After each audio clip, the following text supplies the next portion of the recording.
एक आदमी और उसकी पत्नी चिड़ियाघर घूमने गए। देखते देखते वो बंदर के पिंजरे के पास पहुंचे।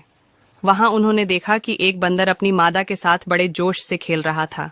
यह देखकर पत्नी ने अपने पति से कहा, देखो कितना रोमांटिक जानवर है, अपनी मादा के साथ कितने प्यार से खेल रहा है। तब पति चुप रहा। तभी पति पत्नी आगे गए तो उन्हें शेर का पिंजरा नजर आया। वहां उन्होंने देखा कि शेर और शेरनी दूर दूर बड़े आराम से बैठे थे।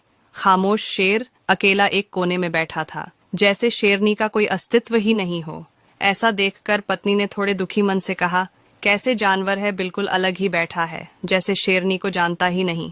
इनका आपस में बिल्कुल प्यार नहीं लगता। तभी पति अपनी पत्नी को एक पत्थर दिया और कहा, इस पत्थर को जरा शेरनी की तरफ फेंको। पत्नी ने जैसे ही पत्थर शेरनी की तरफ फेंका, तभी शेर दहाड़ता हुआ अपनी शेरनी की रक्षा के लिए आगे आया। अब पति अपनी पत्नी को एक पत्थर और दिया और कहा, अब इसे बंदरिया की तरफ फेंको।